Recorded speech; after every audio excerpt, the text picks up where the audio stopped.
Hey everyone, welcome to day 39 of Diary of a Multifaceted Mama. Welcome to my vlog series. We've been going on 39 episodes strong, and I am here today to reflect and share kind of where I've been at recently. Overall, things are going really well. My husband and I celebrated our 9th anniversary last night. I got these earrings. What do you think? I wore these to our anniversary dinner last night and decided I'd wear them today. There's something about them. They're different. They're like, I don't know. They're noisy. We'll see if I still like them, but I like them for now. It was enjoyable. We had went out to an Italian restaurant, and that was delicious. My oldest daughter flew away to visit her dad in Florida. She doesn't get to see him throughout the school year because he's stationed elsewhere. So she's going to spend some time with him, and although I miss her dearly, I know that she's having a really good time there. He's a loving father, and he is glad that she's there, and she's glad to be there. And I just appreciate that they have that relationship where they can do that, and that we have that relationship, he and I, where we can co-parent in the way that allows us to just try to be the best that we can be for her, and also friends with one another. So if you're in a blended family or you're co-parenting with an ex, that is, for many people, it's very stressful. But when you're able to find an ebb and flow that works, and you're able to communicate with one another when that ebb and flow is no longer working, so that you can create something else, a different, kind of build something else that's helpful. I hear you, I see you, I feel you on that, but it is possible, for things to shift. We had a couple rough patches earlier on when she was little, and we've been able to smooth things out, which is really nice, because I can feel safe and comforted and confident that she's being taken care of, and that there's no ill will being said about me or towards me when she's with him, and he can do the same when she's with me. And I am a very, very strong proponent of children needing to see healthy relationships and or a way to move through unhealthy relationships in a healthier way, right? So to navigate the unhealthy in a healthy way, so that they can get healthier, so they can get better, so that they can see that healing is possible. That is better than kids being in an intact family. Kids need to see, we all need to see, right, that there is the possibility of having healthy, safe relationships. That is what I believe firmly is going to be best, not even just for, my kids or other kids that I support, or other families I support, or parents that I support in raising children, but just for our generations. There's been so much push in the past that, you have to be in a 2-person family, and parents have to be married, or otherwise the kids are doomed, and that is just not true. Kids do well when they experience a sense of safety and connection and love with their primary caregivers. And when in the absence of that, with another adult in their life, but that's really what they need, right? That's what they need to be able to see. They really benefit from that. And when things get hard and go awry, for them to be able to see that there can be healing even in the midst of pain and turmoil and even trauma. That's really important too. So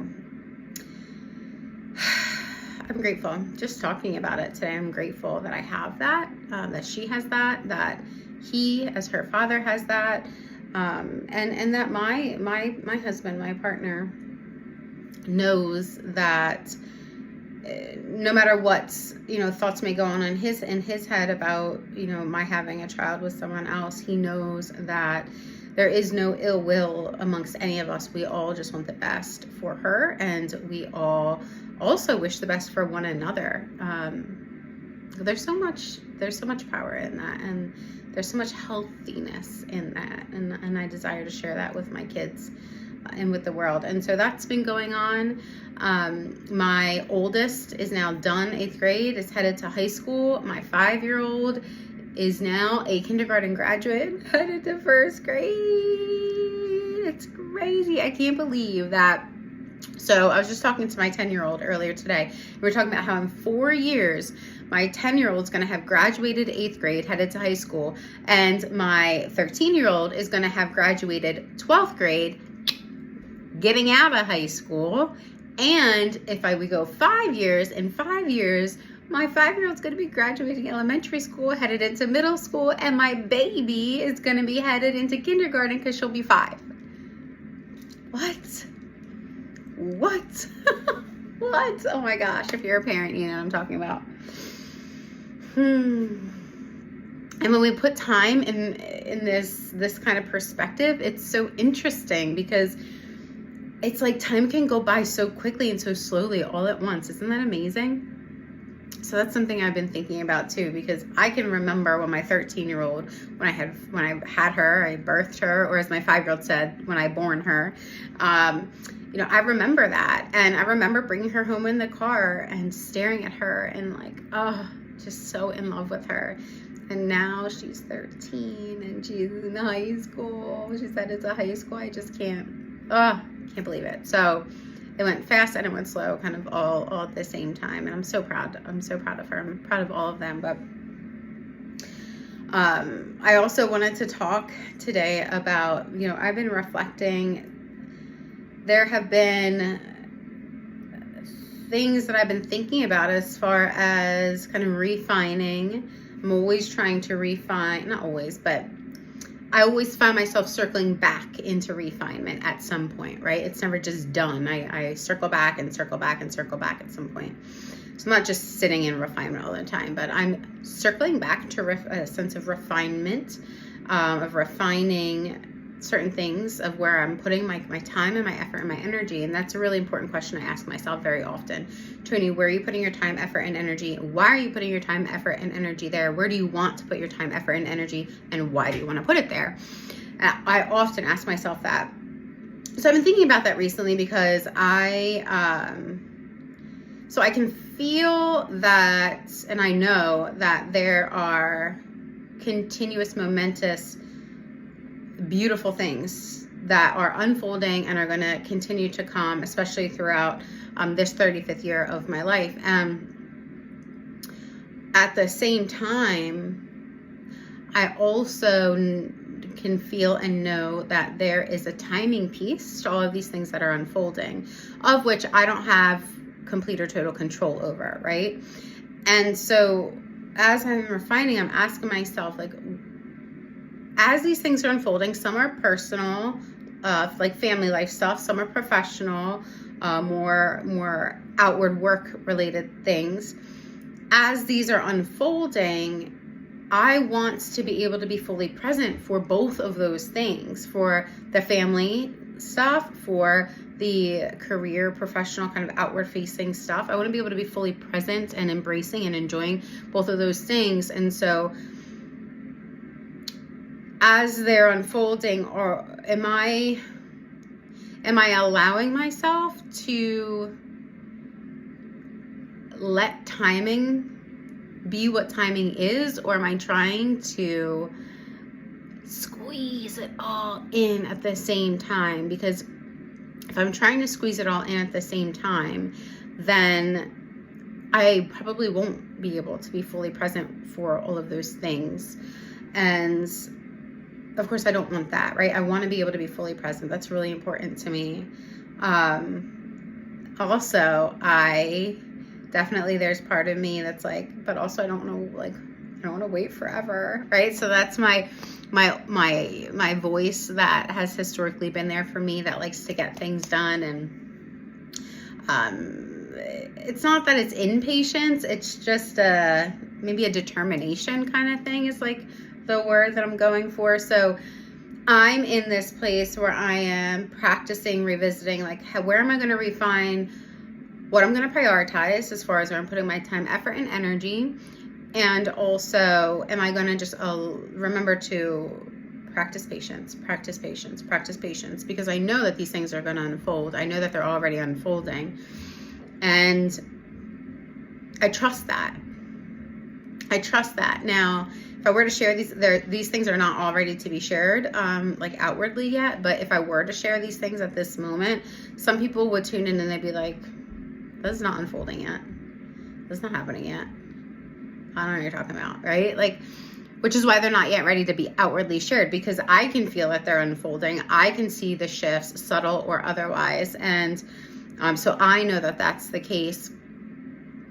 And I'm just trusting that. But that's, I think, a lot of where people tend to get stuck is in this in-between place when maybe the unfolding is subtle, or it's not exactly how you think it should be, or it's not exactly how other people think it should be. And so you feel like you have to justify it or work really hard in order to force it to unfold, like the things that you want, force them to unfold faster and faster and make them happen and manifest and hit those goals sooner and sooner, whether they're personal, professional, or otherwise, right? And so if we get caught in that trap, which totally I've been there before, it winds up being really stressful or really exhausting or frustrating. And it doesn't feel as good. It doesn't feel as fulfilling, doesn't feel as rewarding as those things unfold. And then you can't be as fully present with them, right? So that's the awareness that I'm having as I'm just contemplating this of these beautiful things. They're unfolding. I can feel it. I know it. I do not doubt it at all. Like, I'm 1,000% sure that this is happening.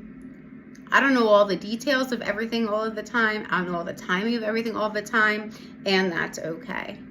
And that's okay. Whether or not anybody understands, that's okay. This is a form of an abundance mindset outside of just, when people hear of abundance mindset, they often think of money, and that's fine.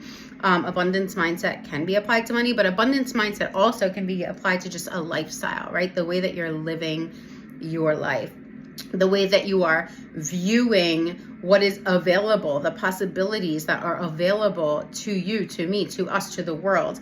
And I very much believe in the power of having an abundance mindset. Also know that I didn't always have an abundance mindset in certain areas of my life. Also know that many people don't have an abundance mindset in many areas of your life. And I had to get really intentional about some of the things that were holding me back from really believing and feeling and knowing that there is abundance all around us. There are possibilities all around us, and those possibilities are limitless, and we can't control them all.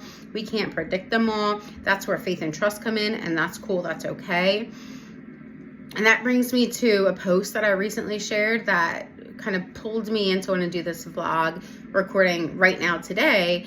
And I'll just read it so that I'm saying it more precisely. I said, when you become crystal clear on why you do what you do and how you want to show up in your life, the outcomes no longer hold so much weight or sway over you, because your most important focus shifts to who and how you are, rather than what you can control. And to me, this is what it means to surrender. To me, this is what trust and faith really is. To me, this is what let go and let God means. It means that our focus shifts, right? My focus comes back into, if I get caught in my head, if I'm trying to figure out how to make these things happen, if I'm getting caught up in the timing of it all, if I'm trying to just become like way too overly controlling, or I notice like old tendencies popping up that are trying to keep me safe or hidden or protected, right? Like, if I can just notice that I'm doing that, and then over time, sometimes it can happen quickly. Sometimes I need a bit of space to decompress and to re-regulate. But if I can come back to this sense of really knowing who I am and how I want to be, how I want to show up in this world, right here, right now, at my very core, who I value being, the kind of person I want to embody, in touch with my soul and my purpose and my passion. If I can come back to that, then I can really let go of needing to control, all of the timing, all of the events and details, all of the people, places, and things. Like, I can let go of that. I can breathe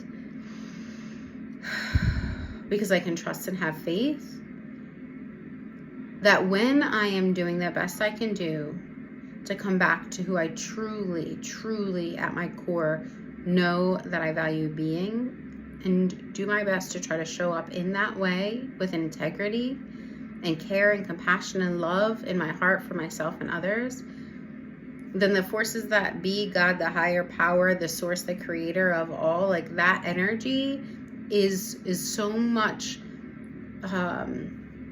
like it's wanting to come and support me, right?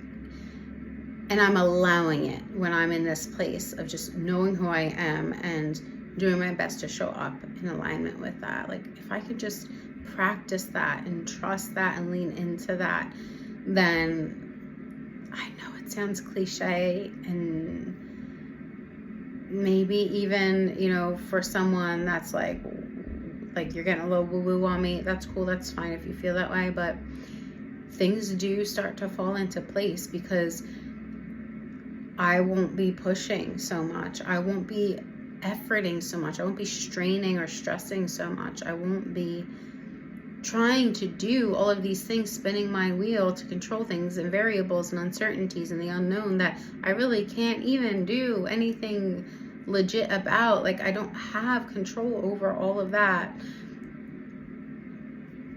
but I get to decide who I am and how I'm being, and at my core, who I really value embodying within myself.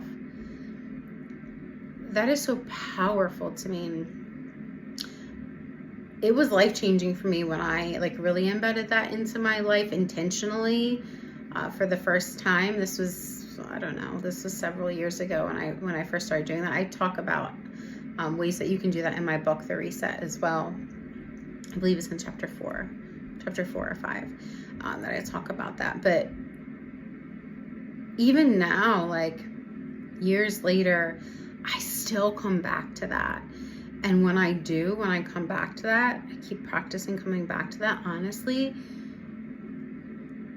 I feel like there's such a deep sense of relief and support, like a pressure release, that I don't feel so attached to the outcomes. Like, I don't feel, it's sure, I still desire things. I still want things. Like, these things that I see and know are unfolding, I do want them. But like, I don't believe I have to drive myself up a wall for them. I don't believe I have to like sacrifice myself for them, you know?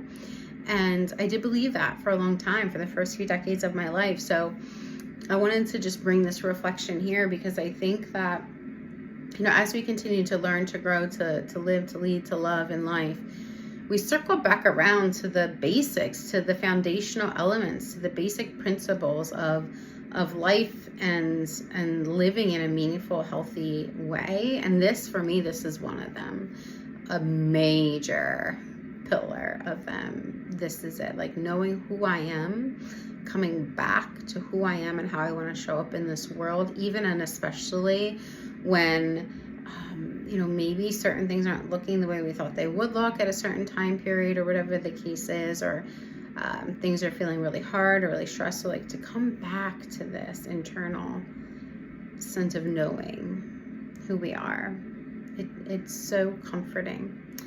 And it did take me some time to practice it, but I think that it's really important. And I have not yet met or worked with someone who hasn't found value in exactly what I'm sharing with you right now. There's so much value in applying it in a way that works best for you in your life and where you're at in your journey, which is going to look a bit different for every single one of us. But I wanted to share that here today. So some of the things that are on my mind today, some of my thoughts, some of my reflections, just keeping it real. Look, I even have a little stain on my jacket today. You know, it's called a mama stain. That's what happens when you have 4 kids and one of them's a baby and one of them's a teen and all that good stuff. So I'm glad that you hung out with me today. Thanks for hanging with me. This is day 39. I'm going to be back with day 40 probably next week, unless I get called in with some inspired words to share with you all. before then. So until next time.